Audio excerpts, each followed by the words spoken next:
HSC বিজ্ঞানের ছাত্রছাত্রীবৃন্দ, তোমাদেরকে আজকে আমি গুণগত রসায়ন, দ্যাট ইজ রসায়ন প্রথম পত্রের দ্বিতীয় অধ্যায়, এই অধ্যায়ের বিগত 5 বছরে বিভিন্ন বোর্ডে যে ধরনের প্রশ্নগুলো এমসিকিউতে এসেছে এবং বিভিন্ন বিশ্ববিদ্যালয়ের কিংবা মেডিকেল বুয়েটের ভর্তি পরীক্ষায় যে ধরনের প্রশ্নগুলো এই চ্যাপ্টার থেকে এসে থাকে, সেই ধরনের প্রশ্নগুলো নিয়ে আজকে থেকে বিস্তারিত আলোচনা করার চেষ্টা করব ইনশাআল্লাহ। এই ক্ষেত্রে আমরা যখন প্রশ্নগুলো আলোচনা করব তখন সেই প্রশ্নগুলোর ব্যাখ্যা সহ ধরে ধরে আমি বিষয়গুলো বলার চেষ্টা করব। সেক্ষেত্রে মনে রাখবে যে উত্তরের যে 4টি অপশন আছে সেই 4টি অপশন থেকে কেন একটি অপশন সঠিক, বাকি 3টি কেন সঠিক নয়, সেই বিষয়গুলো আমরা আলোচনার মাধ্যমে ক্লিয়ার করার চেষ্টা করব। তাই মনে রাখবে যে এমসিকিউতে ভালো করার জন্য তোমাকে জানতে হবে যে কোন অপশনটি সঠিক এবং কোনগুলো সঠিক নয়, কেন সঠিক নয়, সেই বিষয়গুলো যদি তুমি বিস্তারিতভাবে জানো তাহলে সিকিউতেও এটার একটা ভালো সুবিধা পাবে। এটি সবসময় মনে রাখবে। এভাবে ছোট ছোট করে এমসিকিউর প্রশ্নগুলো যত বেশি সলভ করতে পারবে, বুঝতে পারবে, তত বেশি সিকিউতেও ভালো করতে পারবে। তো ঠিক আছে শিক্ষার্থীরা, আমরা আর কথা না বাড়িয়ে সরাসরি চলে যেতে চাচ্ছি আমাদের আজকের মূল আলোচনায়। খেয়াল করো, এখানে আমি প্রথমে যে প্রশ্নটি রেখেছি তোমরা নিশ্চয়ই দেখতে পাচ্ছ, 2p অরবিটালের n এবং l এর মান কত? 2p orbital. তাহলে আমরা 2p যখন লিখি তখন এই যে সংখ্যাটা লিখছি এই সংখ্যাটাই বোঝাচ্ছে তার n, আর এই যে p যেটা লিখলাম এটা হচ্ছে উপকক্ষপথ। উপকক্ষপথের মানগুলো শুরু হয় কিভাবে? 0 থেকে। তার মানে s এর জন্য হয় 0, p এর জন্য হয় 1, d এর জন্য হয় 2, f এর জন্য হয় 3। এছাড়া বিজ্ঞানীরা ভবিষ্যৎবাণী করে রেখেছেন g এর জন্য হবে 4।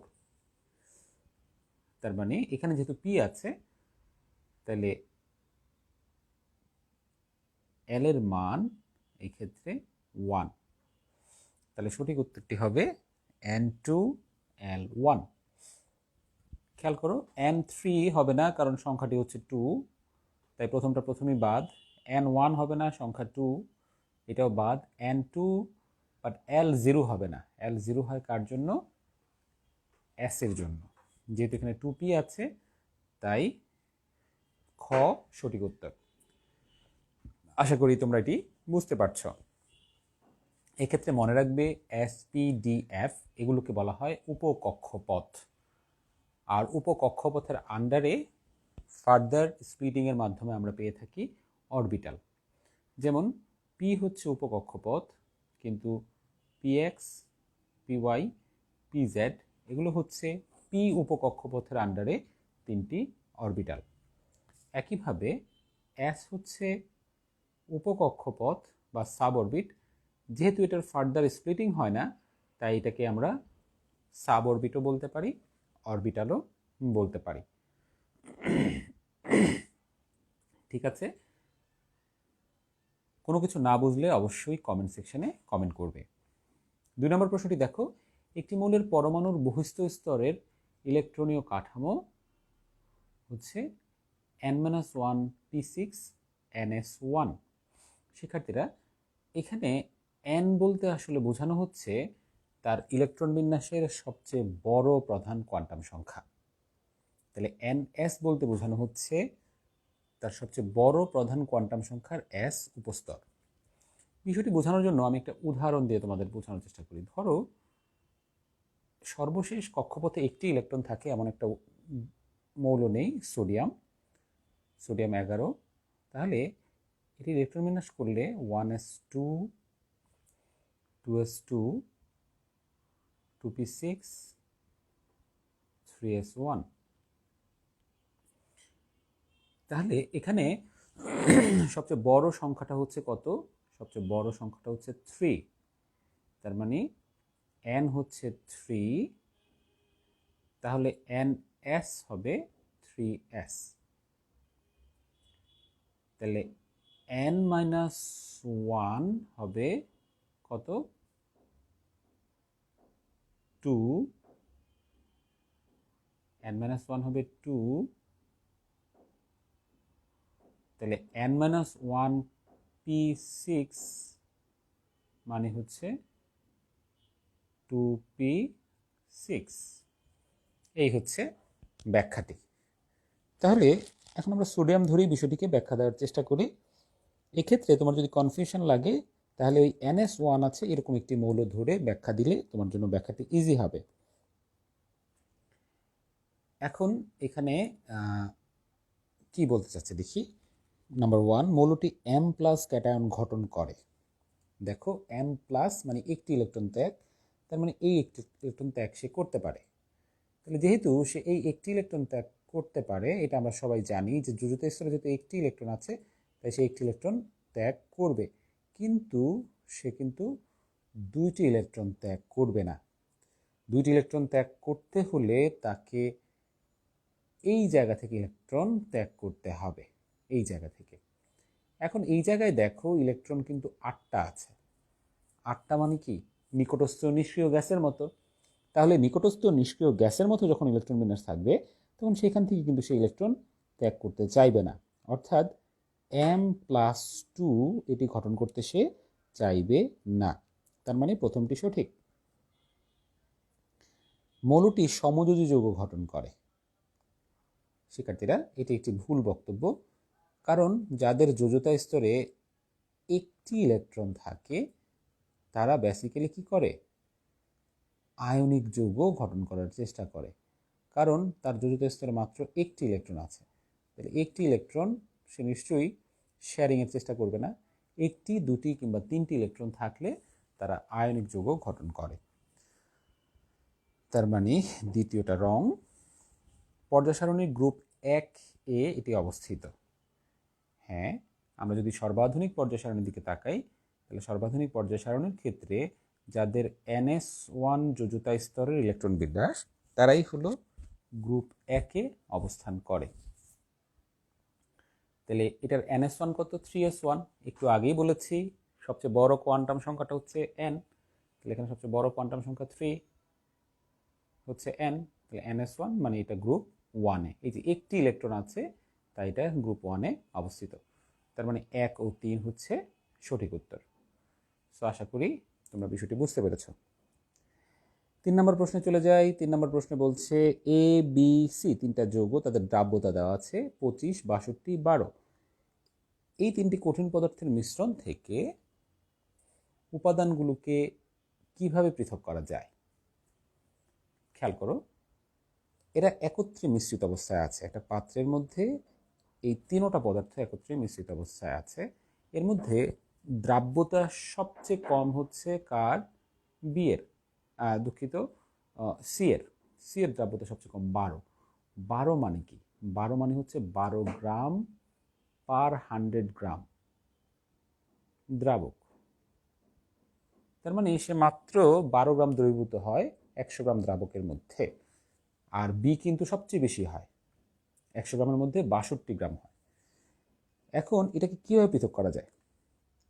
খেয়াল করো, ক্যালাসন যদি করতে চাই তাহলে ক্যালাসনের ক্ষেত্রে কিন্তু সাধারণত যখন কোনো একটি পদার্থকে কোনো দ্রবণ থেকে আলাদা করার চেষ্টা করা হয় তখন সেটা ক্যালাসন হতে পারে।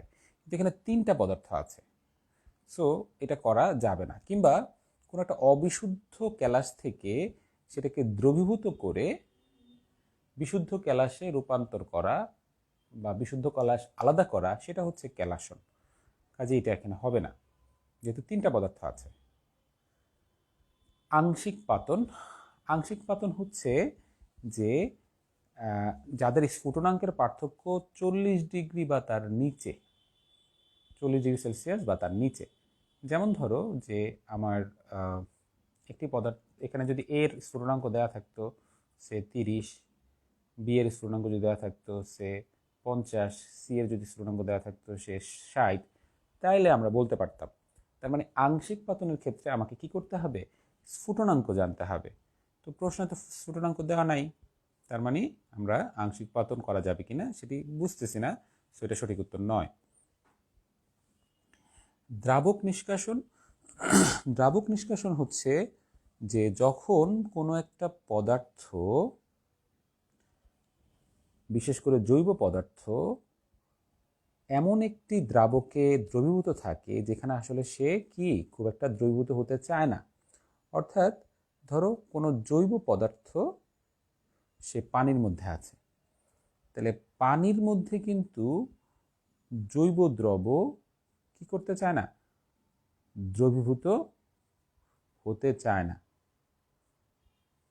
ঠিক আছে, পানির মধ্যে জৈব পদার্থ দ্রবীভূত হতে চায় না। তাহলে তখন তুমি উপযুক্ত জৈব দ্রাবক দ্বারা এই জৈব দ্রবটিকে আলাদা করা, সেটাকে বলা হয় দ্রাবক নিষ্কাশন। অর্থাৎ উপযুক্ত দ্রাবক দ্বারা কোনো দ্রবকে নিষ্কাশন করে নিয়ে আসা, সেটি হচ্ছে দ্রাবক নিষ্কাশন। তাহলে এখানে উপযুক্ত দ্রবের কোনো বিষয় নাই, সেটা বলা নাই, তিনটি পদার্থের কথা বলা আছে। কাজেই আমরা এখানে ঠিক জানি না যে এখানে তাদের পানির প্রতি আসক্তি কেমন বা অন্য কোনো জৈব পদার্থের প্রতি আসক্তি কেমন, এগুলো আমরা কিছুই জানি না, তাই এটিকেও বিবেচনা করা যাবে না। আংশিক কেলাসন। তার মানে আংশিক কেলাসন হচ্ছে যখন কোনো মিশ্রণে কোনো পদার্থে মানে দুই বা তার অধিক পদার্থ একত্রে দ্রবীভূত অবস্থায় থাকে যাদের দ্রাব্যতা সমান না। যেমন এখানে তিনটা পদার্থ দ্রবীভূত আছে যাদের দ্রাব্যতা সমান না। সেক্ষেত্রে যার দ্রাব্যতা সবচেয়ে কম সেটা সবার প্রথমে কি হবে? দ্রবণ থেকে বের হয়ে আসবে। কোনো একটা ফ্যাক্টরকে কাজে লাগিয়ে সেটা বের করে আনা যায়, যেমন ধরো সমায়ন প্রভাব কাজে লাগিয়ে সেটাকে বের করে নিয়ে আসা যেতে পারে। তাহলে এই তিনটি পদার্থ থেকে সবচেয়ে প্রথমে কি হবে? যেহেতু সি এর দ্রাব্যতা সবচেয়ে কম, তাই সি সবচেয়ে প্রথমে দ্রবণ থেকে বের হয়ে আসবে। তারপরে বের হয়ে আসবে কে? এ। তাহলে সি যখন দ্রবণ থেকে বের হয়ে আসবে কোনো সমান প্রভাবকে কাজে লাগানোর পর, তখন সেটাকে ফিল্টার করতে হবে। ফিল্টার করার পরে সি চলে গেল, তখন দ্রবণে থাকবে এ এবং বি। যখন দ্রবণে এ এবং বি থাকবে তখন আবার সেম প্রসেস ফলো করে সমায়ন প্রভাব বা এই ধরনের কোনো ফ্যাক্টরকে কাজে লাগিয়ে এটাকে আলাদা করতে হবে, আবার ফিল্টার করতে হবে, করে শেষে আমার দ্রবণের মধ্যে যেটা থেকে যাবে সেটা হচ্ছে বি। এইবার বিকে তুমি নর্মাল ক্যালাসন পদ্ধতিতে আলাদা করে ফেলতে পারো। তাহলে ক্যালাসন এবং আংশিক ক্যালাসনের মূল পার্থক্য হচ্ছে যে দ্রবণ থেকে আমরা কোনো ক্যালাস বের করার জন্য যদি দ্রবণে একটি মাত্র দ্রব থাকে, একটি, তখন আমরা ক্যালাসন করব। কিন্তু দুই বা তার অধিক দ্রব থাকলে তখন আমরা আংশিক ক্যালাসন এই কাজটি করে থাকি। তাহলে তোমরা নিশ্চয়ই এখানে বুঝতে পারছো যে সঠিক উত্তর কেন আংশিক ক্যালাসন, বাকি উত্তরগুলো কেন সঠিক নয় তার ব্যাখ্যা সহ আমি এখানে বললাম। এভাবে ধরে ধরে ব্যাখ্যাগুলো জানতে হবে। তুমি যত বেশি ব্যাখ্যা জানবে তত আশেপাশের অনেকগুলো নলেজও কিন্তু তোমার জানা হয়ে যাবে। ওকে, 4 নম্বর প্রশ্ন। একটি মৌলের ইলেকট্রন বিন্যাস দেওয়া আছে।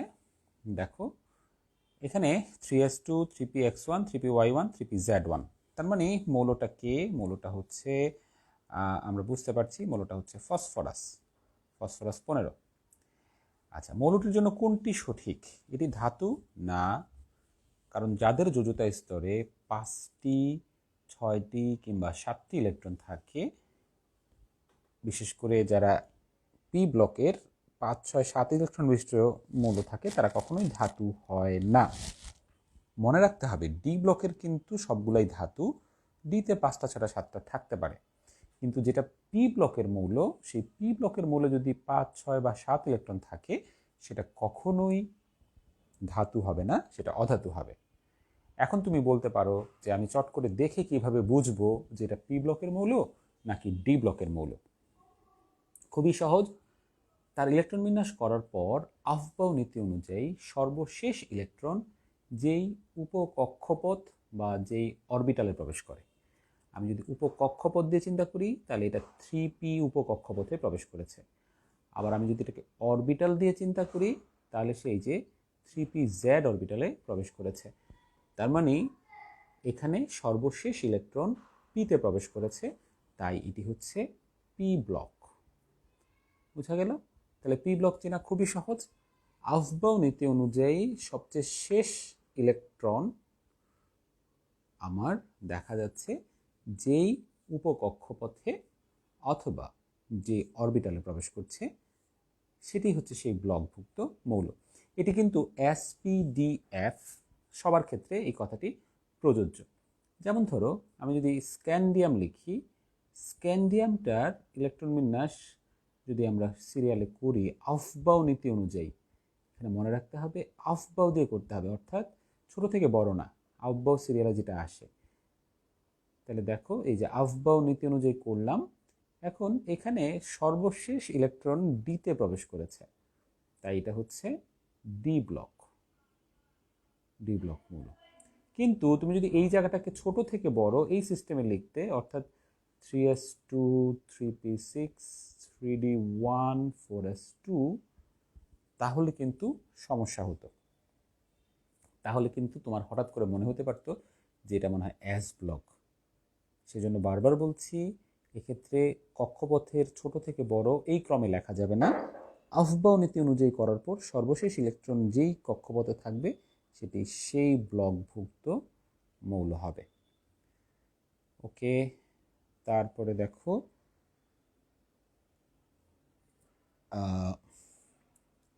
তাহলে এখন মৌলটি ধাতু না, এটি গ্রুপ 13তে অবস্থিত পর্যায় সারণীর। আচ্ছা 13তে কিনা দেখো, এই জায়গায় ইলেকট্রন আছে কয়টা? 5টা। তাহলে পি ব্লক মৌলের সর্বাধুনিক পর্যায় সারণীতে গ্রুপ নির্ণয় করার নিয়ম হচ্ছে এনএস এবং এনপি এর ইলেকট্রন সংখ্যা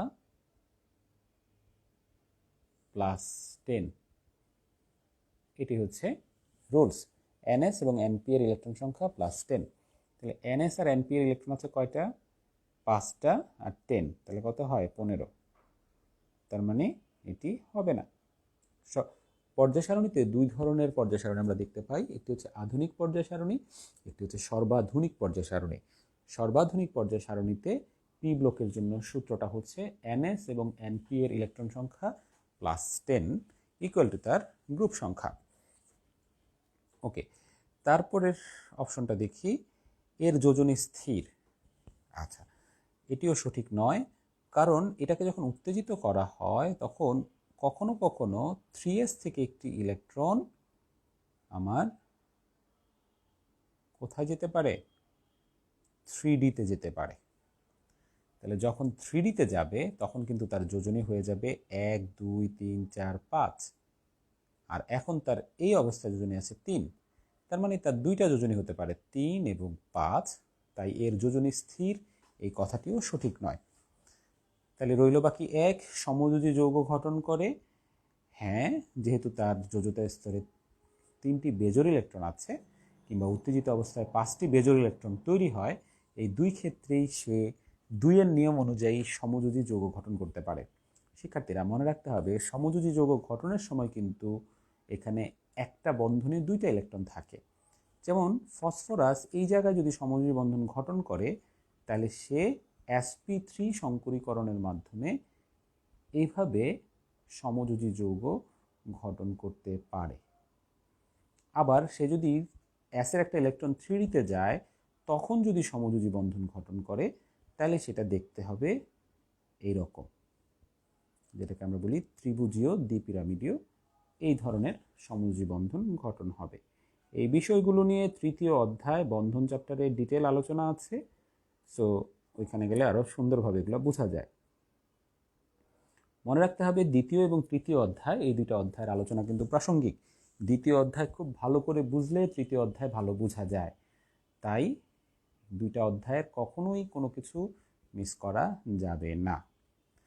ঠিক আছে, তারপরে দেখো 2 নম্বর প্রশ্নটা, উদ্দীপকে উল্লেখিত মৌলটির যোজনী পরিবর্তনশীল। উল্লেখিত মৌলটির যোজনী পরিবর্তনশীল, আচ্ছা, এখন কারণ হিসেবে কি কি বলা হচ্ছে? কারণ হিসেবে বলা হচ্ছে ভিন্ন ভিন্ন চার্জের আয়ন গঠন করে।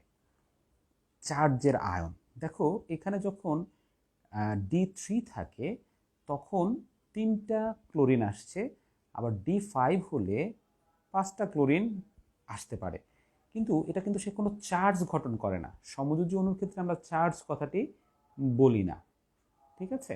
সোডিয়াম যেমন একটা চার্জ গঠন করে ইলেকট্রন ত্যাগ করে, ম্যাগনেসিয়াম যেমন 2টা ইলেকট্রন ত্যাগ করে চার্জ গঠন করে, কিন্তু ফসফরাস সে কিন্তু 5টা ইলেকট্রন ত্যাগ করে না। এই ঘটনাটা কিন্তু সঠিক নয়। তার মানে এখানে আমরা যে চার্জ গঠনের কথা বলছি সেই কথাটি সঠিক হবে না। তার মানে এটি কি? এটি ভুল। চার্জ গঠনের কথা বলা হয়েছে, সে একাধিক যোজনী দেখাতে পারে কিন্তু সে চার্জ গঠন করে না। খুব সূক্ষ্ম পার্থক্য, বিষয়টি বুঝতে হবে। যোজনী একাধিক গঠন করা এক জিনিস, আর অধাতুর চার্জ গঠন করার যে ফ্যাক্টরটা বলা হয়, আসলে অধাতুর চার্জ গঠনের ফ্যাক্টরটা এক্ষেত্রে হবে না। পরমাণুর বহিস্থ স্তরে ফাঁকা ডি অরবিটাল আছে। ইয়েস, এই কথাটি সত্য, কারণ আমার এখানে যেহেতু 3s আছে, তাহলে 3s থাকা মানে সেখানে 3s আছে, 3p আছে, আর 5টা 3d আছে, তাই না? কারণ ডিতে আমি জানি সর্বোচ্চ 5টা অরবিটাল থাকতে পারে। তাহলে এই কথাটিও সত্য, পরমাণুর বহিস্থ স্তরে ফাঁকা ডি অরবিটাল থাকে। উত্তেজিত অবস্থায় ইলেকট্রন জোড় ভেঙে অযুগল ইলেকট্রন সংখ্যা বৃদ্ধি করতে পারে। হ্যাঁ, এই যে যখন উত্তেজিত করবা তখন 3s থেকে একটা ইলেকট্রন এই 3dতে আসলে টোটাল অযুগল ইলেকট্রন সংখ্যা হয় 5টা। এই যে এখন এখানে 5টা আছে, কিন্তু নর্মাল অবস্থায় তার মধ্যে অযুগল ইলেকট্রন আছে কয়টা? এই যে এখানে 3টা। তার মানে উত্তেজিত অবস্থায় ইলেকট্রন জোড় ভেঙে অযুগল করতে পারে। তাহলে সঠিক উত্তর হচ্ছে 2 এবং 3। দেখো, এভাবে আমরা ইন ডিটেলে জানলাম যে কোনগুলো সঠিক উত্তর। শিক্ষার্থীরা, তোমরা সবসময় অবজেক্টিভগুলো যদি এইভাবে বাসায় প্র্যাকটিস করো তাহলে দেখবে যে চ্যাপ্টার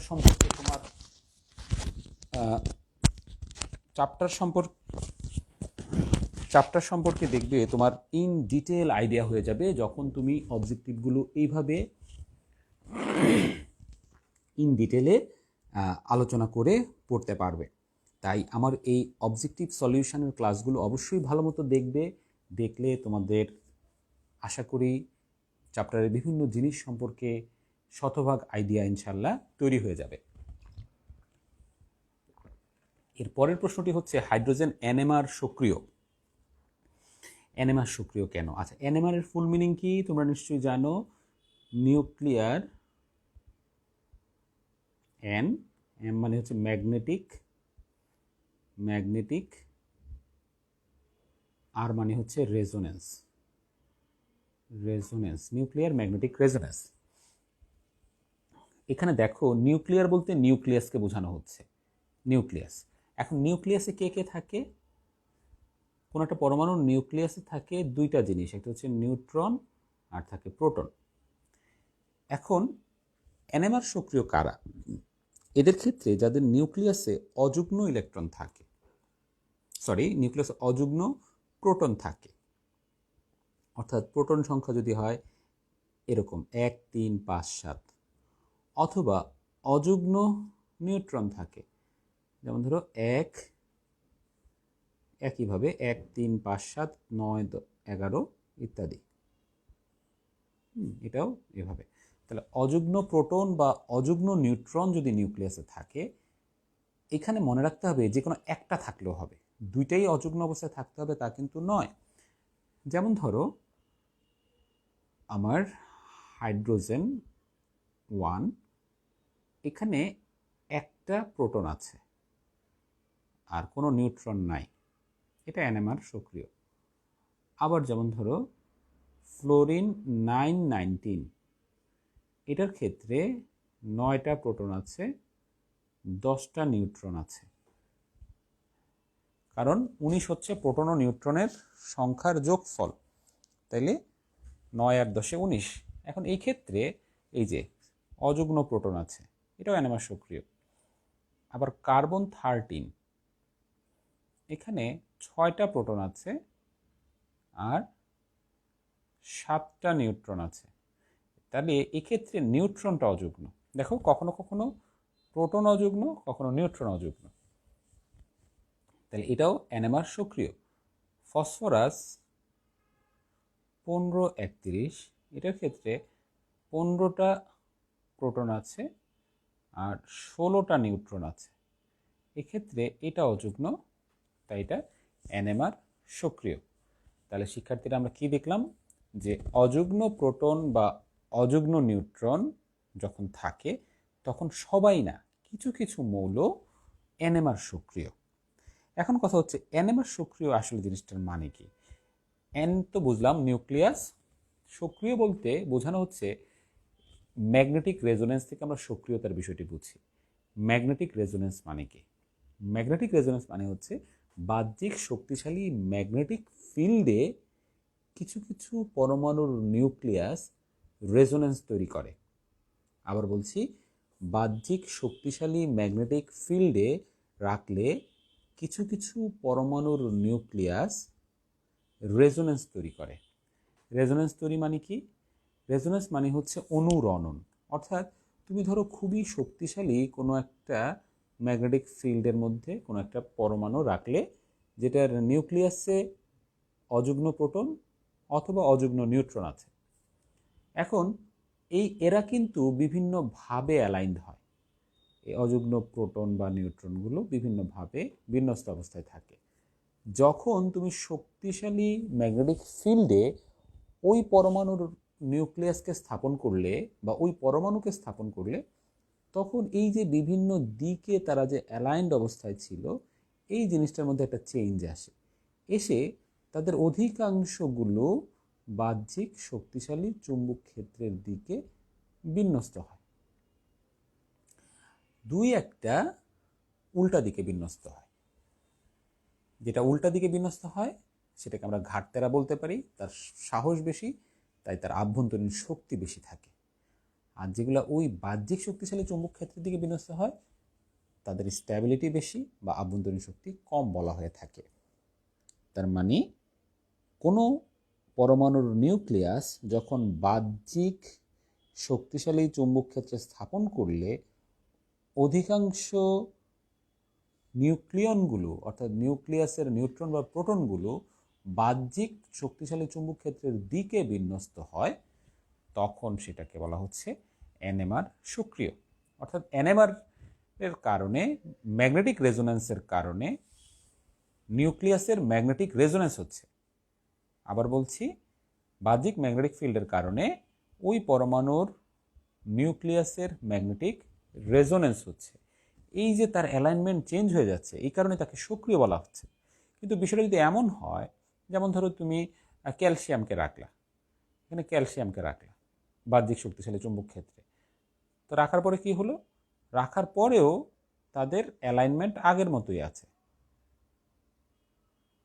ধরো এই যে এখানে যা আছে এখানেও তাই আছে। তাহলে এই ক্ষেত্রে আমরা ক্যালসিয়ামকে বলবো NMR অসক্রিয়, মানে সক্রিয় না। ঠিক আছে, আমরা এখানে একটা মোটামুটি বিস্তারিত ব্যাখ্যা দিয়ে ফেললাম NMR সক্রিয় বলতে কি বোঝায়।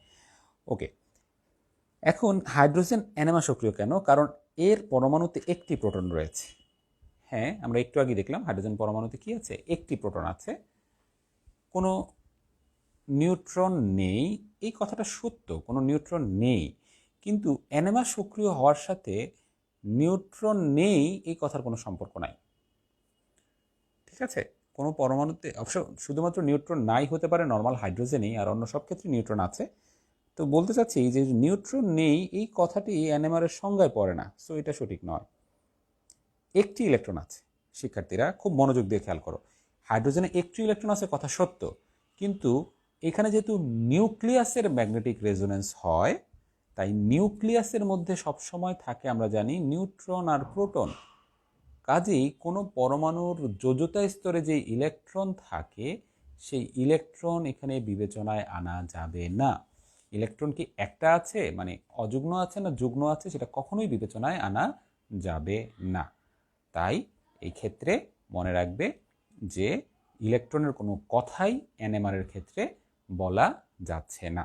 শুধুমাত্র আমাকে অযুগ্ন প্রোটন বা অযুগ্ন নিউট্রন এই কনসেপ্ট থেকে NMR এর বিষয়টি ব্যাখ্যা দিতে হবে। তো আশা করি তোমরা বিষয়টি বুঝতে পেরেছ। এটা সঠিক উত্তর হবে শুধু ক, একটি প্রোটন আছে। এইবার দেখো নাইট্রোজেন 715 আইসোটোপের নিউট্রন সংখ্যা। তো খুব সহজ প্রশ্ন। আমি 715 যখন লিখছি, নিচের সংখ্যাটা বোঝায় কি? পারমাণবিক সংখ্যা। এটা হলো পারমাণবিক সংখ্যা। আর উপরের সংখ্যাটা কি বোঝায়? উপরের সংখ্যাটা বোঝায় হচ্ছে ভর সংখ্যা। তাহলে ভর সংখ্যা কি জিনিস? ভর সংখ্যা হচ্ছে নিউট্রন প্লাস প্রোটনের সংখ্যা, এটাকে বলা হয় ভর সংখ্যা। আর পারমাণবিক সংখ্যা কার সংখ্যা? নিউট্রনের সংখ্যা। ঠিক আছে, তাহলে নিউট্রন আছে 7টা, আর নিউট্রন আর প্রোটন আছে কয়টা? 15টা। তাহলে neutron plus proton equal to 15, neutron equal to হচ্ছে 7। তাহলে এটা থেকে এটা বিয়োগ দিলে দেখতে পাই প্রোটন ইকুয়াল টু হচ্ছে 8। খুবই সহজ। ঠিক আছে, দুঃখিত, আমি এখানে একটু ভুল লিখেছি। এটা নিউট্রন না, সরি, এক্সট্রিমলি সরি, এটা হচ্ছে প্রোটন। এটা হচ্ছে প্রোটন 7, তাহলে এটা আসলে হচ্ছে প্রোটন। প্রোটন হলো 7টা, সুতরাং নিউট্রন হচ্ছে কয়টা? 8টা। 15 - 7 ইকুয়াল টু 8। তো এত লম্বা আলোচনার দরকার নাই, জাস্ট উপরটা থেকে নিচেরটা বিয়োগ দিয়ে দিলেই আমরা নিউট্রন সংখ্যা পেয়ে যাই। That is 15 - 7 equal to 8। এগুলো খুব সহজ প্রশ্ন, 9, 10-এও এগুলো তোমরা অনেকে পড়ে আসছো, তারপরে মাঝে মাঝে এগুলো চলে আসে। তো সহজ প্রশ্ন কখনোই ভুল করা যাবে না। ওকে, ম্যাগনেসিয়াম প্লাস 2 শক্তি স্তরে, ম্যাগনেসিয়াম প্লাস 2 শক্তি স্তরে ইলেকট্রন কয়টি? দেখো ম্যাগনেসিয়াম এটা 12, 24। সো ম্যাগনেসিয়াম, নর্মাল ম্যাগনেসিয়ামের ইলেকট্রন বিন্যাস কি? 1s2, 2s2, 2p6, 3s2। এখন আমরা যখন ম্যাগনেসিয়াম প্লাস 2 লিখব, মনে রাখতে হবে ম্যাগনেসিয়াম প্লাস 2 যখন আমরা লিখছি, তার মানে কি? 2টা ইলেকট্রন চলে যাবে। এখন ইলেকট্রন বের হয় কোথা থেকে? ইলেকট্রন সবসময় বের হয় সবচেয়ে বড় যে প্রধান কক্ষপথ আছে, সেই সবচেয়ে বড় প্রধান কক্ষপথ থেকে ইলেকট্রন আগে বের হয়। তাহলে এখানে সবচেয়ে বড় প্রধান কক্ষপথকে 3, তাহলে 3 এর সবচেয়ে বড় উপকক্ষপথকে, এই ক্ষেত্রে 3 এর উপকক্ষপথ বলতে 3s এ ইলেকট্রন আছে। তাই ইলেকট্রন যখন এখান থেকে বের হবে, শুধুমাত্র 3s থেকেই বের হবে। তাহলে কয়টা ইলেকট্রন বের হবে? 2টা। তার মানে এই 2টা বের হয়ে যাবে, ব্যাস। তাহলে 1s2, 2s2, 2p6। এখন এখানে ইলেকট্রন তাহলে কয়টা? 2, 4, 10। তার মানে আমার ম্যাগনেসিয়াম প্লাস 2 এর শক্তি স্তরে ইলেকট্রন আছে 10টি। যদি একাধিক উপশক্তি স্তর থাকে সবচেয়ে শেষ কক্ষপথে, তাহলে সবার শেষটা থেকে আগে বের হবে। যেমন ধরো, আমি জাস্ট বোঝানোর জন্য বলছি, ধরো অ্যালুমিনিয়ামের আমার যোজ্যতা স্তর হচ্ছে 1s2, 2s2, 2p6, 3s2, 3p1। এটি হচ্ছে তার যোজ্যতা স্তর। এখন তোমাকে যদি জিজ্ঞেস করে বা বলা হয় যে এখানে অ্যালুমিনিয়াম থেকে যদি একটা ইলেকট্রন বের হয়, তাহলে কোনটা থেকে বের হবে? 3 থেকে বের হবে, কিন্তু 3 এর 3p থেকে বের হবে। কেন? কারণ 3 এর 3s আর 3pতে ইলেকট্রন আছে, কিন্তু 3s আর 3pর মধ্যে 3pটা হলো পরে। মনে রাখতে হবে ইলেকট্রন বের হওয়ার সময় সবচেয়ে শেষ কক্ষপথ থেকে বের হয়। এখন শেষ কক্ষপথের মধ্যে যদি একাধিক উপকক্ষপথ থাকে, তখন আবার তারা এই সিকোয়েন্সে বিবেচনা করতে হবে, এস, পি, ডি, এফ। অর্থাৎ এই 4টা সিকোয়েন্স সিরিয়াল মেনটেন করতে হবে। তার মানে যদি কারো এনএস, এনপি, এনডিতে ইলেকট্রন থাকে, আর ইলেকট্রন যদি বের হতে হয়, তাহলে আগে এনডি থেকে বের হবে, এনডি শেষ হওয়ার পরে এনপি থেকে বের হবে, এনপি শেষ হওয়ার পরে এনএস থেকে বের হবে। একইভাবে যদি এনএস আর এনপিতে ইলেকট্রন থাকে, তাহলে আগে এনপি থেকে বের হবে, তারপরে এনএস থেকে। তার মানে অ্যালুমিনিয়াম প্লাস 1-এর ক্ষেত্রে 1s2, 2s2, 2p6, 3s2। এইভাবে আমাকে বিষয়টির ব্যাখ্যা দিতে হবে। ওকে, তারপরে দেখো কোন দুটি পরস্পর আইসোটোন, এখানে একটি প্রশ্ন জানতে চাচ্ছে কোন দুটি পরস্পরের আইসোটোন। আইসোটোনের কি সমান হয়? নিউট্রন সমান হয়, নিউট্রন। আমরা জানি আইসোটোনের নিউট্রন সমান। তাহলে এখন দেখো এখানে সোডিয়ামের 23 - 11 আসে কত? 12। ম্যাগনেসিয়ামের 24 - 12 সেটাও আসে 12। তার মানে এটা সঠিক উত্তর। তারপরে দ্বিতীয়টার ক্ষেত্রে দেখো কার্বনের 14 - 6 তার মানে হচ্ছে 8, আবার অক্সিজেনের 16 - 8 8, তার মানে এটাও সঠিক উত্তর। তারপরটা দেখো নাইট্রোজেন 14 - 7 হচ্ছে 7, ফ্লোরিন 19 - 9 হচ্ছে 10, তার মানে এটা ভুল। তাহলে আমরা জানলাম যদি দুইটা মৌলের নিউট্রন সংখ্যা সমান হয় তাহলে তারা পরস্পরের আইসোটোন। এখন নিউট্রন সমান কার কিভাবে বের করব? ভর সংখ্যা মাইনাস প্রোটন সংখ্যা, এভাবে নিউট্রন বের করা যায়। আর এটা মনে রাখার জন্য আমরা অনেক সময় বলি আইসোটোন লিখতে শেষের অক্ষরটা ন, নিউট্রন লিখতেও প্রথম অক্ষরটা ন, তার মানে আইসোটোনের নিউট্রন সমান। এইভাবে অনেকে এটা মনে রাখার চেষ্টা করে থাকেন। তো ঠিক আছে শিক্ষার্থীরা, আমরা তাহলে এটা বুঝলাম। এবার দেখো পরের প্রশ্নে চলে যাই। নিচের কোন দুটি পরস্পরের আইসো বার? বারের ক্ষেত্রে ভর সংখ্যা সমান হয়। তাহলে ভর সংখ্যার বিষয়টা কিন্তু খুব ইজি। এই যে উপরের সংখ্যাটা মিলালেই হবে। এই যে দেখো 204 204, তার মানে এটা হবে 14 14, এটাও হবে 32 35, তার মানে এটা হবে না। ঠিক আছে, আইসো বারের ক্ষেত্রে জাস্ট উপরের সংখ্যাটা মিলালেই ঘটনা মিলে যাবে। 10 নম্বর, এম মৌলের আয়ন M+ সম্ভব, M+2 সম্ভব না। তার মানে দেখো যে শুধু M+ গঠন করে কিন্তু M+2 গঠন করে না, তার মানে তার বাইরে একটা ইলেকট্রন আছে। আর একটা ইলেকট্রন থাকে কার? গ্রুপ 1 এর মৌল, S ব্লকের 1 এর মৌল। আর সেটা কিরকম? সেটা হচ্ছে NS1। NS1 হলেই তার থেকে একটা ইলেকট্রন বের হবে, NS2 হলে সেখান থেকে কিন্তু দুইটা ইলেকট্রন বের হবে। তার মানে সঠিক উত্তর হচ্ছে, যেহেতু এখানে M+ সম্ভব তাই এটা NS1 হবে, এটাই সঠিক উত্তর। NP1 এটা তো হবেই না, কারণ পি এর ক্ষেত্রে যদি NP1 হয় তাহলে কিন্তু সেখান থেকে তিনটা বের হওয়া সম্ভব। যেমন ধরো অ্যালুমিনিয়ামের মধ্যে দেখো 1s2 2s2 2p6 3s2 3p1, তার মানে এখানে NS2 NP1, এই যে NP1 লেখা আছে, তাহলে NP1 সরাসরি থাকা সম্ভব না, অবশ্যই তার আগে এইরকম NS2 থাকবে। তাহলে NS2 NP1 যেটা থাকে সেটা কিন্তু +3 পর্যন্ত হওয়া সম্ভব, তাই এটা সঠিক উত্তর নয়।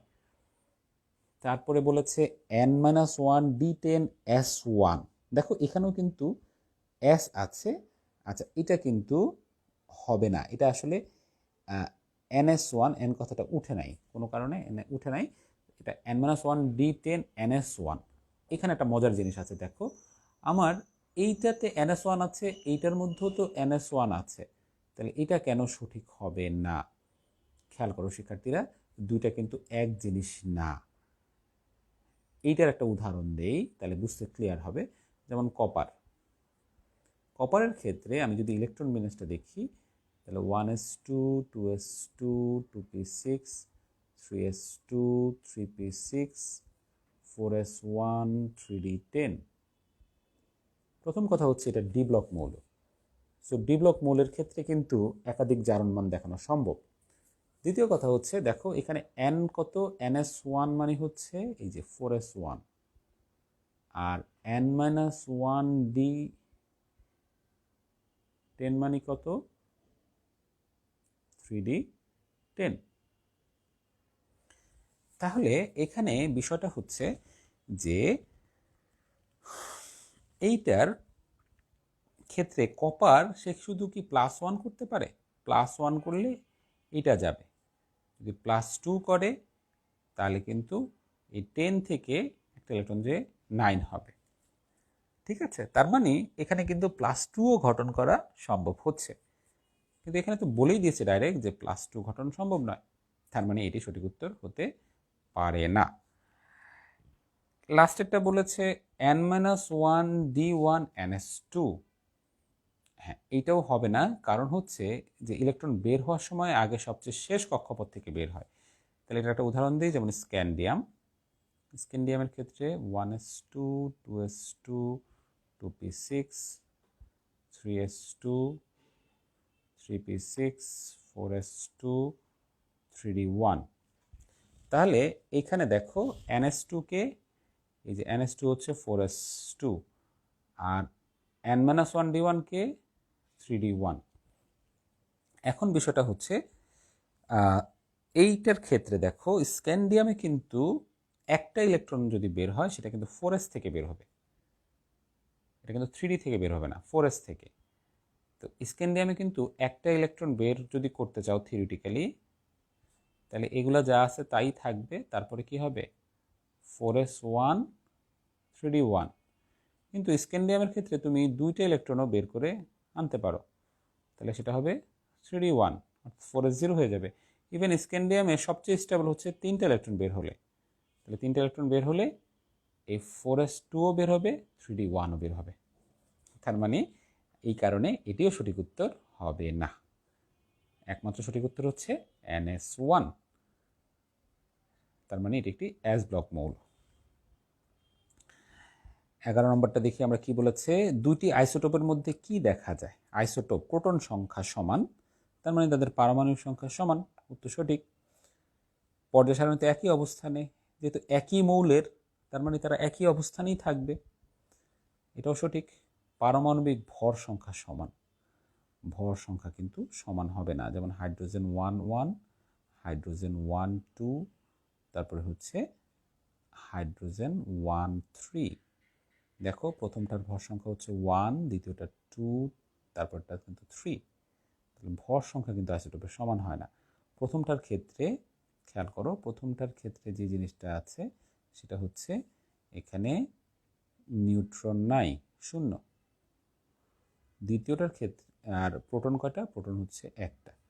দ্বিতীয়টার ক্ষেত্রেও প্রোটন একটা, কিন্তু নিউট্রনও একটা। তৃতীয়টার ক্ষেত্রে প্রোটন একটা, নিউট্রন কয়টা? নিউট্রন হচ্ছে দুইটা। যে যোগফল ভর সংখ্যা সমান হবে, তার মানে দেখো এখানে কিন্তু আসলে ভর সংখ্যা সমান হচ্ছে না। হ্যাঁ, এখানে আস্তে আস্তে নিউট্রন সংখ্যা বাড়ে, হাইড্রোজেন, ডিউটেরিয়াম, ট্রিটিয়াম। তার মানে ভর সংখ্যা সমান এই কথাটি সঠিক নয়। ওকে শিক্ষার্থীরা, তোমরা অবশ্যই প্রশ্ন করবে, ভিডিওগুলো বারবার দেখবে, দেখার পর কোনো কোশ্চেন থাকলে আমাকে কমেন্ট সেকশানে বা সরাসরি জিজ্ঞেস করার চেষ্টা করবে। ওকে, তারপরে 12 নম্বর প্রশ্ন, একটি মৌলের পারমাণবিক সংখ্যা 89, মৌলটির প্রকৃতি। আচ্ছা, 89 হলে আমি যদি তার ইলেকট্রন বিন্যাস করি, এটা আসলে একটা লম্বা ইলেকট্রন বিন্যাস হয়ে যায়। সো আমাদের একটু মনে রাখতে হবে যে অ্যাক্টিনাইট সিরিজ, যেটা অ্যাক্টিনাইমের হচ্ছে 89, অ্যাক্টিনিয়াম হচ্ছে 89, এটা তোমরা হয়তো অনেকেই জানো। সো অ্যাক্টিনাইট সিরিজ কিন্তু শুরু হয়েছিল অ্যাক্টিনিয়ামের পরের থোরিয়াম থেকে লরেন্সিয়াম পর্যন্ত, যেগুলোকে এফ ব্লকে আলাদা করে জায়গা দেওয়া হয়েছে। থোরিয়াম ছিল 90 আর লরেন্সিয়াম এটা ছিল 103। তাহলে এগুলো এই 14টা মৌল ছিল অ্যাক্টিনাইট সিরিজের। তার মানে এইটা অ্যাক্টিনিয়াম ছিল আমার কোথায়? ডি ব্লক মৌল। তাহলে ডি ব্লক মৌল তো ক্ষার ধাতু না, তার মানে এটা ডি ব্লক হবে, ক্ষার ধাতু হবে না। তেজস্ক্রিয় কিনা? সঠিক উত্তর ইয়েস। বলেছিলাম যে পারমাণবিক সংখ্যা 83 বা তার উপরে যারা আছে তারা সবাই হচ্ছে তেজস্ক্রিয়, কমনলি তেজস্ক্রিয়। ঠিক আছে, তাহলে পারমাণবিক সংখ্যা 83-র নিচে কি কেউ তেজস্ক্রিয় হতে পারে? হ্যাঁ পারে, যদি তার অ্যাবনর্মাল ভর সংখ্যা থাকে, অর্থাৎ নর্মালি তার যে ভর সংখ্যা থাকা উচিত তার চেয়ে যদি বেশি থাকে, তাহলে সেটা তেজস্ক্রিয় হতে পারে। সহজভাবে বলি, যেমন কার্বন 12 হচ্ছে নর্মাল, কিন্তু কার্বন 13 সে তেজস্ক্রিয়, কার্বন 14 সেও তেজস্ক্রিয়। তাহলে সামারি কথাটা হচ্ছে 83 বা তার উপরেরগুলো তেজস্ক্রিয়, আর এর আগে যাদের ভর সংখ্যা নর্মালের চেয়ে বেশি হয়, যেমন এই যে এই দুইটা, তারাও তেজস্ক্রিয়। ঠিক আছে, তার মানে তোমাকে নর্মাল ভরটা কত সেটা এই ক্ষেত্রে জানা থাকতে হবে। এরপরে দেখো আমরা তারপরের প্রশ্নটার দিকে যদি তাকাই, কি দেখতে পাচ্ছি, নিচের কোনটি তেজস্ক্রিয় আইসোটোপ। দেখো এই মাত্র যেটি বলছিলাম সেই প্রশ্নটি এখানে চলে এসছে। এই যে কার্বন 614 এটা তেজস্ক্রিয়, সোডিয়াম 1123 এটি তেজস্ক্রিয় না, কারণ আমরা জানি যে সোডিয়ামের নর্মাল ভর সংখ্যা হচ্ছে 23, সেজন্য এটা তেজস্ক্রিয় হবে না। ফসফরাস 1532, দেখো ফসফরাসের নর্মালটা হচ্ছে 1531। ঠিক আছে, তাহলে যেহেতু এখানে ভর সংখ্যা 31-এর জায়গায় 32, তাই এটাও তেজস্ক্রিয়। তার মানে 1 ও 3 হচ্ছে 13-র সঠিক উত্তর। ঠিক আছে, এভাবে প্রত্যেকটা জিনিস বুঝে বুঝে যদি তুমি পড়ো তাহলে কিন্তু মনে থাকবে। আর বিষয়গুলো কিন্তু ইমাজিন করার চেষ্টা করতে হবে, একটু কল্পনায় আনতে হবে। কল্পনায় আনতে পারলে জিনিসগুলো মনে থাকবে। শিক্ষার্থীরা মনে রাখতে হবে যে কোনো কিছুর প্রতি মহব্বত থাকতে হবে, যে কোনো কিছুর প্রতি আবেগ থাকতে হবে। আবেগ, মহব্বত, অনুভূতি, তারপর হচ্ছে ভালো লাগা, এই জিনিসগুলো যেটার মধ্যে থাকবে সেটাই ব্রেন অনেক দিন রাখে। যদি আবেগ, অনুভূতি না থাকে তাহলে কোনো কিছুই ব্রেন রাখে না। ঠিক আছে, আবেগ, অনুভূতি শুধুমাত্র একটা ছেলের একটা মেয়ের প্রতি থাকে তা কিন্তু নয়, সব কিছুর মধ্যে আবেগ অনুভূতি থাকতে পারে। এই আবেগ অনুভূতিটাই কিন্তু জিনিসগুলোকে মনে রাখে। তুমি যখন কোনো তোমার পছন্দের খেলা খেলো, সেটা কিন্তু তুমি আবেগ বা অনুভূতি দিয়ে সেই খেলাটি খেলে থাকো, সেই জন্য সেটা তুমি এনজয় করো এবং সেই খেলার কথাটা অনেক দিন মনে থাকে। সো এইখানে এই কথাটি মনে রাখবে যে সব কিছুর মধ্যে ভালো লাগা খুঁজে বের করতে হবে, তাহলে ইনশাল্লাহ ভালো করতে পারবে। তো ঠিক আছে, আমরা পরবর্তীটাতে চলে যাচ্ছি। দেখি পরবর্তীটা কি আছে। কপার পরমাণুর ইলেকট্রন বিন্যাস কোনটি? এটি খুব সহজ একটি প্রশ্ন। কপার পরমাণুর ক্ষেত্রে নর্মালি হওয়ার কথা ছিল 4s2 3d9, নর্মালি এটি হওয়ার কথা ছিল, কিন্তু এই জায়গায় দেখো 4s2 3d9 কেন হয় না? কারণ ওই যে ডিতে 9টা ইলেকট্রন আছে, আমরা জানি ডিতে 9টা বা 4টা ইলেকট্রন থাকলে সে পরিপূর্ণ বা অর্ধপূর্ণ হওয়ার জন্য, কারণ এখানে 9-9-এর সাথে 1 যোগ করলে 10 হয়, তাই এখান থেকে সে জোর করে একটা ইলেকট্রন তার নিজের দিকে নিয়ে আসে। একইভাবে যদি ডিতে 4টা ইলেকট্রন থাকে তাহলে সে কী করে, এখান থেকে জোর করে একটা ইলেকট্রন এখানে নিয়ে আসে। তাহলে D5-এ তার অর্ধপূর্ণ অবস্থা থাকে, আবার এখানেও D10-এ তার পরিপূর্ণ অবস্থা থাকে। এটি শুধুমাত্র D4 এবং D9-এর ক্ষেত্রে হয়ে থাকে। তাই কপারের এটি ইলেকট্রন বিন্যাস। মনে রাখবে যে যে কোনো ইলেকট্রন বিন্যাসের ক্ষেত্রে, যেমন ধরো আমি যদি একটা সিকোয়েন্স লিখি যে D10-এর আর D5-এর স্টেবিলিটি বেশি ডি এর মধ্যে, আবার D10 D5-এর মধ্যে D10 বেশি স্টেবল। একইভাবে P6-এর স্টেবিলিটি P3-এর চেয়ে বেশি, আবার বাকি যে P1 P2 P4 P5 সেই চারটার চেয়ে P3-র স্টেবিলিটি আবার বেশি।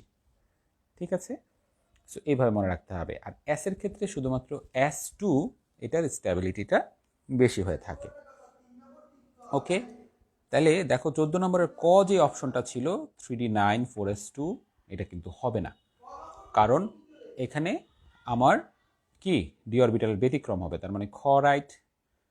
ঘয়ের মধ্যে দেখো 3d9 4s1 4p1, এটা তো আরও আগে হবে না, কারণ এখানে আমার ইলেকট্রন মিলছে না। দেখো 18 19 20 29, যদিও 29টা মিলানোর চেষ্টা করা হয়েছে, এখানে তারা যেই কাজটা করেছে 4s2 ছিল, 4s2 থেকে একটা ইলেকট্রন 4p-তে দিয়ে দিয়েছে।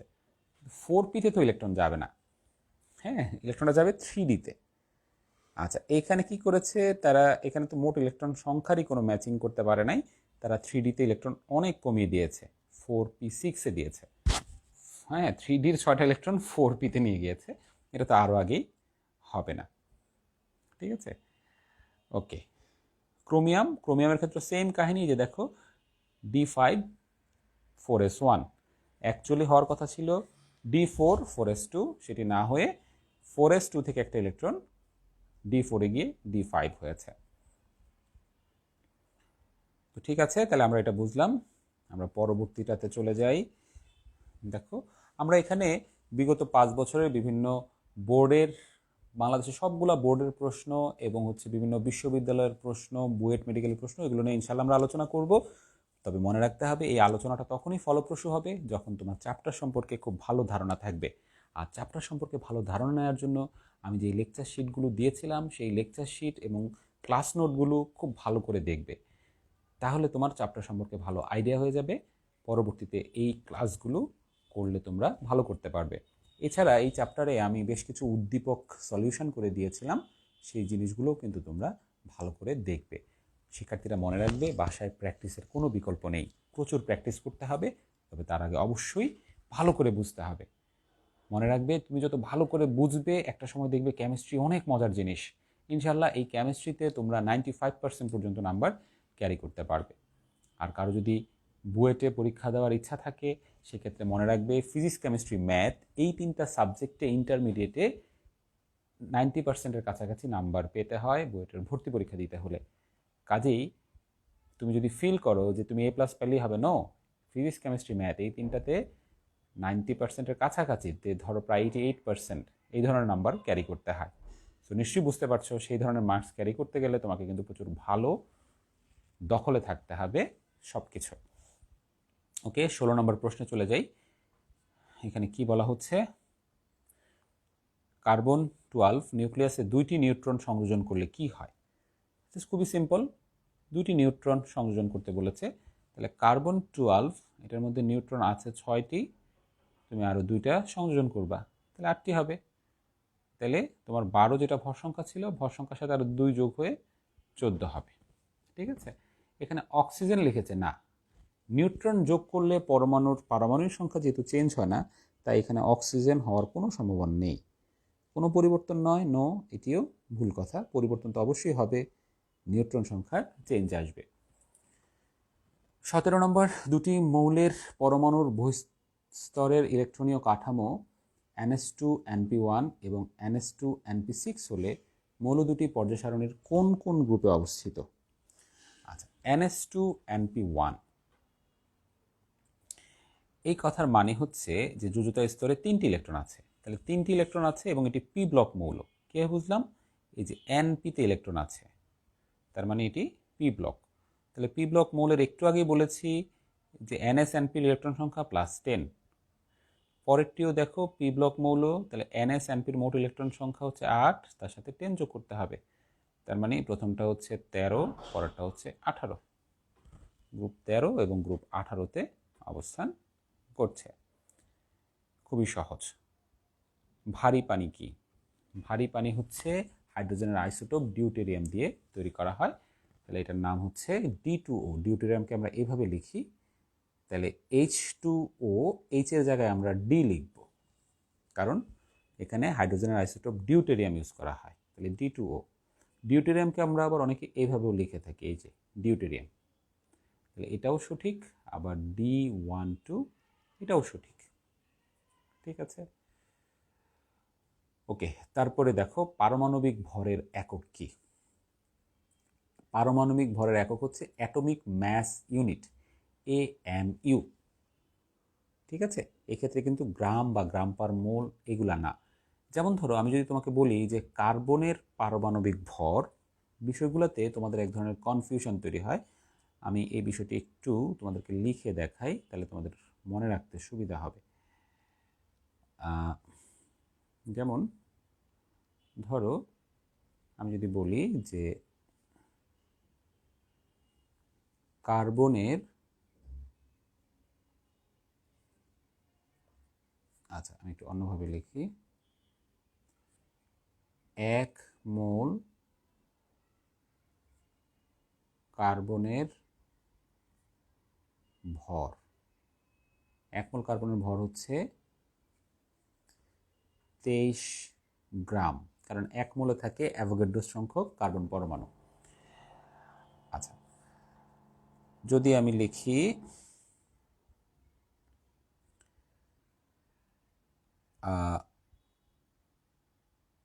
একটি কার্বনের ভর, তাহলে হবে অ্যাভোগাড্রো সংখ্যকের ভর হচ্ছে 23, সরি এটা আসলে 23 না, দুঃখিত, এটা হবে 12 তাহলে একটি কার্বনের ভর হবে 12 গ্রাম ডিভাইডেড বাই অ্যাভোগাড্রোস সংখ্যা 6.023 ইন্টু 10⁻23। এখন এটাকে আমরা একটু সিস্টেম করে লিখি, সেটা হলো এই গ্রাম ডিভাইড বাই এত। এই যে গ্রাম ডিভাইডেড বাই এত যেটা লিখলাম, এইটাকে আমরা নতুন নাম দিয়েছি AMU। অ্যাটমিক ম্যাস ইউনিট, পারমাণবিক অ্যাটমিক মাস ভর ইউনিট, মানে একক, পারমাণবিক ভর একক, বাংলায় বলে, ইংরেজিতে বলে অ্যাটমিক মাস ইউনিট। তাহলে কার্বনের একটি পরমাণুর ভর হচ্ছে 12 AMU অথবা 12 গ্রাম ডিভাইড বাই অ্যাভোগাড্রোস নাম্বার। তার মানে 1 AMU সমান কত? 1 AMU সমান হচ্ছে 1 বাই অ্যাভোগাড্রোস নাম্বার। এটা ক্যালকুলেটরে চাপ দিলে যা হয় সেই সংখ্যাটা লিখে তার সামনে গ্রাম লেখা হয়। তুমি চাইলে এটা মুখস্থ রাখতে পারো 1 বাই অ্যাভোগাড্রোস নাম্বার, অথবা তুমি চাইলে এখানে এভাবেও লিখতে পারো। তাহলে বোঝা গেল। তাহলে কার্বনের ভর, এক মোল কার্বনের ভর 12 গ্রাম, আর কার্বনের ভর হচ্ছে 12 AMU। আবার তুমি কার্বনের ভর যেটা, সেটাকে এভাবেও লিখতে পারো, কার্বনের ভর 12 গ্রাম পার মোল, এভাবেও লিখতে পারো। কার্বনের ভর 12 AMU বা 12 গ্রাম পার মোল। 12 গ্রাম পার মোল মানে পার মোলের 12 গ্রাম। ঠিক আছে? তাহলে একটি 1 মোল, এই কথাগুলোর আমরা এইভাবে ব্যাখ্যা দিতে পারি। আচ্ছা, তারপরে হচ্ছে কার্বনের আপেক্ষিক পারমাণবিক ভর। আপেক্ষিক পারমাণবিক ভর এটা হচ্ছে 12। এটার সাথে আর কোনো একক হবে না। আপেক্ষিক কথাটা না বলে আমরা শুধু বলতে পারি কার্বনের পারমাণবিক ভর, এটাও 12।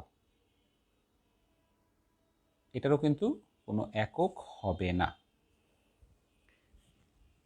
তাহলে আপেক্ষিক বলতে আমরা আসলে কি বুঝি? আপেক্ষিক বলতে অপেক্ষা বোঝায়।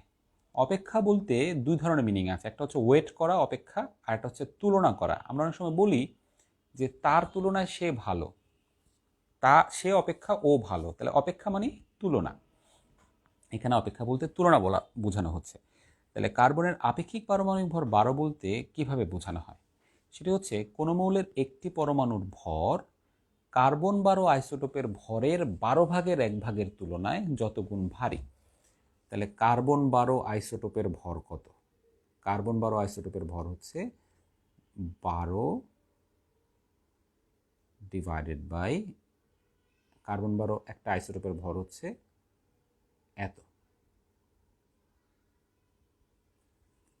তাহলে কার্বন 12 আইসোটোপের ভরের 12/1, এটা হচ্ছে কার্বন 12 আইসোটোপের ভরের 12/1। ঠিক আছে? কার্বন 12 আইসোটোপের 12/1 ইকুয়াল টু হচ্ছে এত।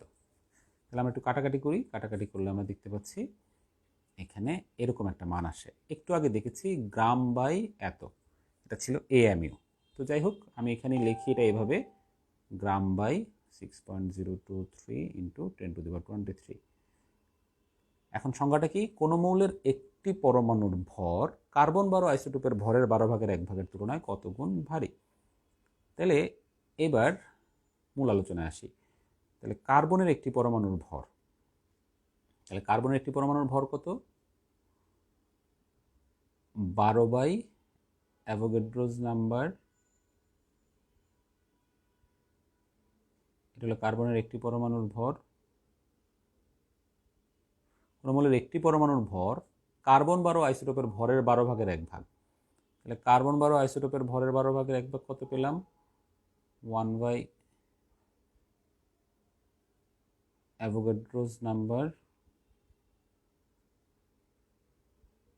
তাহলে কোনো মৌলের একটি পরমাণুর ভর কার্বন 12 আইসোটোপের ভরের 12/1 তুলনায় কত গুণ ভারী, কত গুণ ভারী তাই ভাগ দেওয়া হয়েছে। তাহলে গ্রাম গ্রাম কাটা, এটা কাটা। কোন মৌলের একটি পরমাণুর ভর, উপরেরটা কার্বন 12 আইসোটোপের ভরের 12/1 তুলনায় নিচেরটা কত গুণ ভারী, তাকে ওই মৌলের আপেক্ষিক পারমাণবিক ভর বলে। তাহলে এখন মৌলটার আপেক্ষিক পারমাণবিক ভর কত দাঁড়ালো সবকিছু কাটাকাটি করে? এই যে শুধু 12। তার মানে এই যে দেখো এখান থেকে আমরা পেলাম ইকুয়াল টু 12। একটু জটিল ব্যাখ্যা, এটা 9-10 তোমাদের ছিল। এইভাবে আমরা আপেক্ষিক পারমাণবিক ভর ব্যবহার করে থাকি। মনে রাখবে যে আপেক্ষিক কথাটি যখন আমরা ব্যবহার করি তখন আসলে সেখানে কি, সেখানে কোনো একক হবে না, এককবিহীন শুদ্ধ সংখ্যা সেটি হয়ে থাকে। ঠিক আছে শিক্ষার্থীরা, তাহলে আমরা বুঝলাম বিষয়টি। এবার দেখো 20 নম্বর প্রশ্নটা, নিচের কোনটি তেজস্ক্রিয় আইসোটোপ? ওই যে বলেছি নর্মাল পারমাণবিক ভরের ভর সংখ্যার চেয়ে যদি বেশি হয় তাহলে এখানে ভর সংখ্যা কত?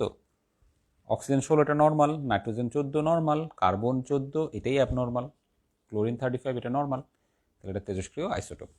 আচ্ছা, একটু আগে যে ভরের কথা বলছিলাম, যদি সেখানে ভর সংখ্যা বলে, ভর সংখ্যার কিন্তু কোনো একক হবে না, যেমন কার্বনের ভর সংখ্যা বললে সেটি হবে 12, একটু আগে যে ব্যাখ্যাটি দেখাচ্ছিলাম।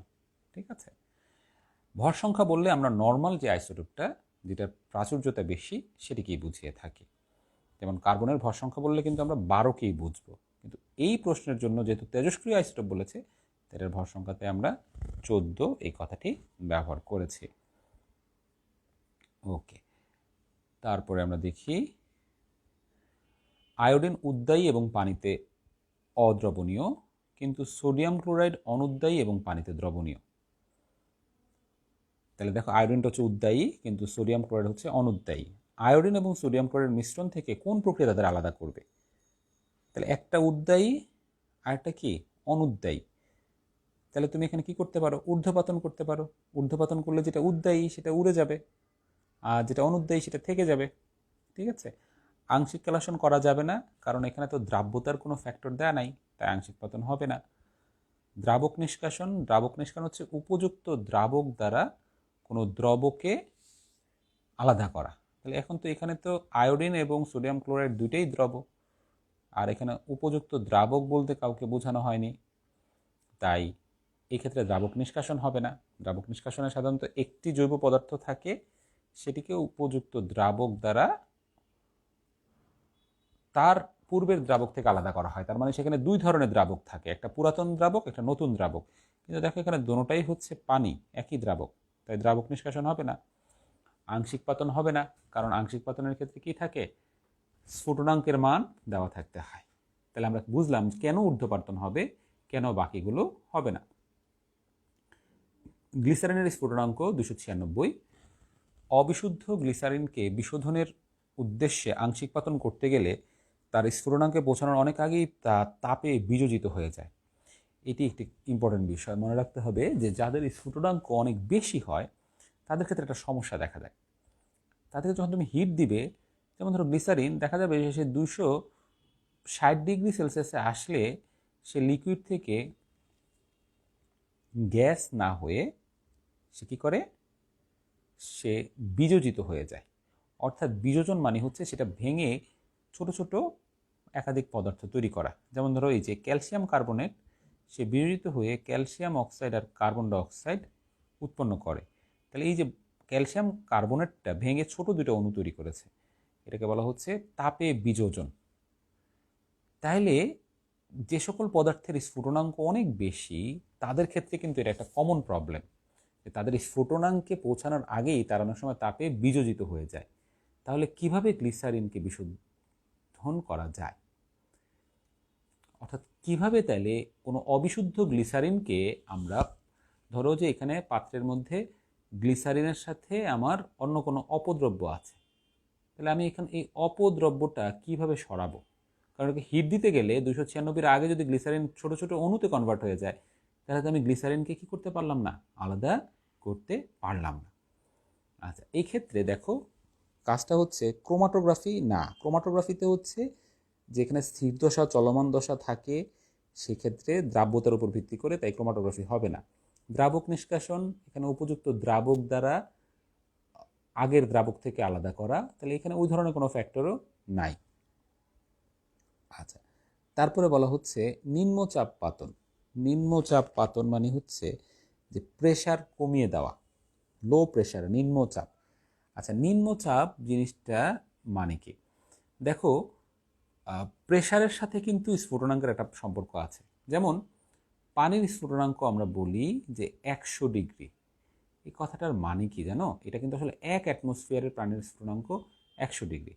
কিন্তু যদি প্রেশার কম হয়, ধরো 1 অ্যাটমসফিয়ারের জায়গায় প্রেশারটা যদি এমন হয় যে প্রেশারটা হচ্ছে সে 0.1 অ্যাটমসফিয়ার, তখন কিন্তু পানির স্ফুটনাঙ্ক 100 হবে না, আরও কমে যাবে। ধরো যে সেটা হয়ে যাবে 80 ডিগ্রি সেলসিয়াস। তাহলে প্রেশার যখন কম থাকে স্ফুটনাঙ্ক তরলের কিন্তু কমে যায়। এটি কিন্তু জ্ঞানের কথা। আবার বলছি, কোনো তরলের স্ফুটনাঙ্ক স্বাভাবিক বায়ুচাপে যা তার চেয়ে কম বায়ুচাপে তার চেয়ে কম হয়। প্রেশার কম, স্ফুটনাঙ্ক কম। প্রেশার বেশি, স্ফুটনাঙ্ক বেশি। ঠিক আছে?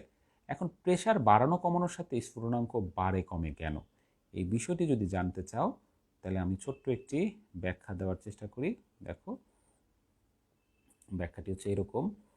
যেমন ধরো যে এখানে ধরো 1 অ্যাটমসফিয়ার চাপে পানি আছে, এখানে এগুলো পানির অণু আছে। এখন পানির অণুর মধ্যে সবচেয়ে উপরের যে পানির অণুগুলো, তারা কি করবে? তারা চাইবে এই পাত্র থেকে বের হয়ে যেতে, সে উপর দিকে উঠতে চাইবে। বেচারা এখানে থাকতে চায় না, কেউই, মানে সবাই স্বাধীনভাবে থাকতে চায়। সলিড হলে লিকুইড, লিকুইড হলে গ্যাস হতে চায়। কিন্তু সে যখন উপরে উঠতে চাইবে তখন বেচারাকে বায়ুচাপ ধাক্কাবে, বলবে বেটা থাক, তুই তোর জায়গায় অবস্থান কর।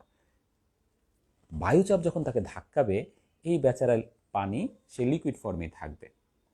আমি ধরে নিলাম যে এখন এখানে 1 অ্যাটমসফিয়ার আছে, কিন্তু তার তো ইচ্ছা হচ্ছে সে গ্যাস হতে চায়। ধরো প্রথমে টেম্পারেচার ছিল 80 ডিগ্রি সেলসিয়াস। এখন 80 ডিগ্রি সেলসিয়াসে সে চেষ্টা করতেছে কিন্তু পারতেছে না। এখন আমি কি করলাম? টেম্পারেচার বাড়িয়ে 100 ডিগ্রি করলাম। 100 ডিগ্রি করলে তার আভ্যন্তরীণ শক্তি বেড়ে যাবে। এখন তার এমন আভ্যন্তরীণ শক্তি হবে যে সে বায়ুচাপকে অতিক্রম করা শিখে যাবে। অর্থাৎ বাতাস তাকে যে ধাক্কা দিয়ে নিচে বসিয়ে রেখেছিল, সে কিন্তু এখন চালাক হয়ে যাবে। সে বলবে যে না, আমি আর থাকবো না, আমি এই বদ্ধ ঘরে আর থাকবো না, আমি বের হয়ে যাব। তখন কিন্তু বাতাস বুঝে ফেলবে যে না, এ তো চালাক হয়ে গেছে, একে তো আর ধরে রাখা যাবে না। অর্থাৎ 100 ডিগ্রি সেলসিয়াস তাপমাত্রায় তরল পানি 1 অ্যাটমসফিয়ার চাপে এমন পরিমাণ আভ্যন্তরীণ শক্তি অর্জন করে যে সে বায়ুচাপকে অতিক্রম করা শুরু করে। তাই 1 অ্যাটমসফিয়ার চাপে 100 ডিগ্রি সেলসিয়াস তাপমাত্রায় পানি ফুটতে থাকে। আচ্ছা, এবার আমরা একটু অন্য একটা কাজ করি। এবার ধরো আমি এখানে পাত্রের মধ্যে পানি আছে, কিন্তু আমি এটি এমন একটি জায়গায় রাখলাম যেখানে আমার বায়ুচাপ হচ্ছে কি কম, প্রথম থেকেই সেটা ধরো 0.1 অ্যাটমসফিয়ার। তাহলে 0.1 অ্যাটমসফিয়ার মানে কি? আগে এখানে মানে বায়ুচাপ যত বেশি ছিল, এখন কিন্তু বায়ুচাপ তার চেয়ে কম। এই যে 1 অ্যাটমসফিয়ার, 0.1 অ্যাটমসফিয়ার দিয়েই বোঝা যাচ্ছে যে এখানে বাতাসের চাপ কম। তার মানে বাতাস কিন্তু এখন আগের চেয়ে অল্প জোরে ধাক্কা মারবে। এখন ধরো এখানে প্রথম টেম্পারেচার হচ্ছে 50 ডিগ্রি সেলসিয়াস। 50 ডিগ্রিতে পানিটা লিকুইড ফর্মে আছে, গ্যাস হতে পারছে না। কিন্তু তুমি এখন কি করলা? এখানে টেম্পারেচারটা বৃদ্ধি করে ধরো 80 ডিগ্রি সেলসিয়াস করলা। মজার বিষয় হচ্ছে, হয়তো 80 ডিগ্রি সেলসিয়াস তাপমাত্রাতেই এখানকার যে পানির অণুগুলো আছে সে বাতাসের বাধাকে অতিক্রম করে ফেলতে পারবে, কারণ এখানকার বাতাসের জোর কিন্তু কম। জোর কীভাবে কম বুঝলাম কীভাবে? এই যেটার জোর কম। কেন জোর কম? এই যে এখানে কিন্তু তার অ্যাটমসফিয়ারিক প্রেশার কম, আর এই বাতাসের কিন্তু জোর বেশি। কেন বেশি? এই যে তার অ্যাটমসফিয়ারিক প্রেশার এখানে বেশি। তার মানে 0.1 অ্যাটমসফিয়ার চাপে তাকে কিন্তু 100 ডিগ্রি পর্যন্ত যেতে হবে না, 80 ডিগ্রিতে সে ফুটে যাচ্ছে। তাহলে মজার বিষয় দেখো, স্ফুটনাঙ্ক বিষয়টা কিন্তু কনস্ট্যান্ট না। এই যে নিম্নচাপে স্ফুটনাঙ্ক কমে যায়, উচ্চ চাপের স্ফুটনাঙ্কের চেয়ে নিম্নচাপে স্ফুটনাঙ্ক কমে যায়। এই কনসেপ্টটি কিন্তু আমার এখন এখানে কাজে লাগানো হয়েছে। দেখো খুবই মজার বিষয়, তাই না? এখানে কি করেছে দেখো, বলা হচ্ছে যে যেহেতু গ্লিসারিনের স্ফুটনাঙ্ক 296 এবং দেখা যায় যে সে মোটামুটি 260 ডিগ্রি সেলসিয়াস তাপমাত্রায় কি হচ্ছে, বিযোজিত হয়ে যায়, তাই আমি যদি নিম্নচাপ করি, নিম্নচাপে গিয়ে দেখা যাবে গ্লিসারিনের স্ফুটনাঙ্ক তখন 296 জায়গায় সেটা হয়ে যাবে 240 ডিগ্রি। এখন যে 260 ডিগ্রিতে ছোটো ছোটো অণুতে কনভার্ট হয়, তাকে তো আর 260 ডিগ্রিতে নেওয়া লাগবে না, কারণ 260-এর আগেই 240 ডিগ্রিতে সে কী হবে, গ্যাস হয়ে যাবে নিম্নচাপে। ঠিক আছে, তাহলে এই যে সে নিম্নচাপে গ্যাস হয়ে যাচ্ছে, তাই মনে রাখতে হবে যে সকল পদার্থ অতি উচ্চ তাপমাত্রা তাদের স্ফুটনাঙ্ক থাকে, তাদের ক্ষেত্রে নিম্নচাপ করলে সেই নর্মাল স্ফুটনাঙ্কটি অনেক হ্রাস পায়। এখানে আমরা সাধারণত কোনো পদার্থের কোনো লিকুইডের যে স্ফুটনাঙ্কটি দিয়ে থাকি সেটি 1 অ্যাটমসফিয়ার চাপে দিয়ে থাকি। প্রশ্নে উল্লেখ না থাকলে কোনো তরলের স্ফুটনাঙ্ক বলতে আমরা সেটা 1 অ্যাটমসফিয়ারকে বুঝাই। তাহলে এখানে যেটা হয়, যেহেতু তোমার স্ফুটনাঙ্ক 1 অ্যাটমসফিয়ারে দেওয়া থাকে, তাই যদি প্রেশার কমিয়ে দিই তার স্ফুটনাঙ্ক অনেক কমে যায়। যেমন এই ক্ষেত্রে 296 জায়গায় এটা 240 হয়ে যাচ্ছে। সো তখন আর তার এই যে বিয়োজিত হওয়ার টেন্ডেন্সিটা থাকে না। ঠিক আছে, তার মানে এটি সঠিক উত্তর হচ্ছে নিম্নচাপ পাতন। তাহলে নিম্নচাপ পাতন যখন আমরা করব, তখন সেটি বিশুদ্ধ গ্লিসারিন হিসাবে গ্যাসীয় অবস্থায় উঠবে, আর গ্যাসীয় অবস্থায় উঠে তারপরে সেটাকে আমি কি করব, ঘনীভবন করব। পাতন মানে হচ্ছে বাষ্পীভবন প্লাস ঘনীভবন, তাহলে নিম্নচাপে সেটি হয়ে যাবে। স্টিম পাতন হচ্ছে স্টিম দ্বারা কোনো কোনো পদার্থ যদি পানিতে অদ্রবণীয় থাকে কিন্তু স্টিমে সে কি হয়, দ্রবীভূত হয়, তখন সেটাকে কি করা হয়, স্টিম পাতন করা হয়। অর্থাৎ স্টিমে উদ্দায়ী কিন্তু পানিটাকে যখন স্টিম করা হয় অর্থাৎ জলীয় বাষ্প করা হয়, তখন সেই স্টিমের মধ্যে সে উদ্দায়ী, কিন্তু সে যখন লিকুইড পানি ফর্মে থাকে তখন তার সাথে সে মিশে না। সেই ধরনের পদার্থকে কি স্টিম পাতনের মাধ্যমে আলাদা করা হয়। সো এখানে ওই ফ্যাক্টরটা প্রযোজ্য হবে না। ওকে, একটি তরল জৈব যৌগকে তাপ দিলে দেখা যায় এটি 78.3 ডিগ্রি সেলসিয়াস তাপমাত্রায় ফুটে। ওকে, এর সঙ্গে সামান্য ইথানল মিশ্রিত করে তাপ দিলে দেখা যায় সেই মিশ্র তরলটিও 78.3 ডিগ্রিতে ফুটে। তার মানে আমার এটা প্রথমে ফুটতেছে 78.3, আমি এটার মধ্যে দিলাম কি, দিলাম হচ্ছে ইথানল, দিলাম ইথানল। এখন ইথানল দেওয়ার পরেও আমি দেখতেছি যে এটা কত, 78.3 ডিগ্রিতে ফুটতেছে। তার মানে কি, মূল তরলটা অবশ্যই ইথানল, কারণ এটা যদি মূল তরল ইথানল না হতো, তাহলে ইথানল নতুন করে মিক্স করার পর তার স্ফুটনাঙ্ক আর 78.3 হতো না। এভাবে আমরা কোনো পদার্থের স্ফুটনাঙ্ক যদি একটি নির্দিষ্ট তাপমাত্রায় পাই, পরে ওই স্ফুটনাঙ্কের তরল তার মধ্যে কয়েক ফোঁটা মিক্স করা হয়। মিক্স করার পরেও যদি সেম স্ফুটনাঙ্ক পাই, তাহলে বুঝতে হবে যে আমার আননোনটি কি, ওই পদার্থটি ছিল। এভাবে তরলের বিশুদ্ধতা পরিমাপ করা হয় যে 100% বিশুদ্ধ কিনা। ইথানলের সমগোত্রক না, সমগোত্রকের স্ফুটনাঙ্ক কখনোই সেম হয় না, অর্থাৎ ইথানল মিথানলের বা প্রোপানলের সমান স্ফুটনাঙ্ক বিশিষ্ট হবে না। অবিশুদ্ধ ইথানল না, অবিশুদ্ধ হলে তো এটা 78.3 হতো না। ওকে, আজকে সর্বশেষ প্রশ্ন, অধিশোষণ মাত্রা এবং সচল দশায় দ্রাব্যতা হারের ভিন্নতা থাকলে কোনো মিশ্রণের উপাদানগুলোকে কোন পদ্ধতিতে পরস্পর থেকে পৃথক করা হয়? অধিশোষণ মাত্রা এবং সচল দশা ইউজ করা হয় ক্রোমাটোগ্রাফির ক্ষেত্রে। সেখানে দুইটা দশা থাকে, একটা হচ্ছে সচল দশা আর একটা হচ্ছে নিশ্চল দশা। সচল দশা, নিশ্চল দশা, এটাকে মোবাইল ফেজ বলা হয়। সচল দশার আরেক নাম হচ্ছে দ্রাবক, আর নিশ্চল দশার আরেক নাম হচ্ছে স্থির দশা। তাহলে স্থির দশার মধ্যে কোনো একটা কিছু অধিশোষিত হয়। অধিশোষণ মানে কি? অধিশোষণ মানেই হচ্ছে কোনো পদার্থের উপর আরেকটা জিনিস লেগে থাকা, এটাকে বলা হয় অধিশোষণ।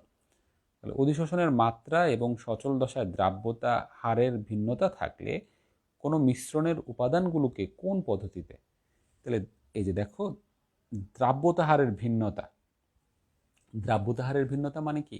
মানে হচ্ছে সচল দশায় তার এক ধরনের দ্রাব্যতা, আবার স্থির দশায় তার আরেক ধরনের অধিশোষণ মাত্রা।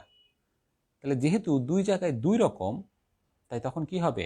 আমি যখন মিশ্রণের পদার্থগুলোকে আমি স্থির দশা এবং চলমান দশার ভিতর দিয়ে পাস করব, তখন দেখা যাবে যে মিশ্রণের যেই পদার্থের স্থির দশার প্রতি আকর্ষণ বেশি, সে স্থির দশার এখানে আটকা থাকবে, আর যার চলমান দশার প্রতি আকর্ষণ বেশি, সে চলমান দশার দিকে যাবে। এইভাবে আমরা মিশ্রণের উপাদানগুলোকে কি করতে পারি?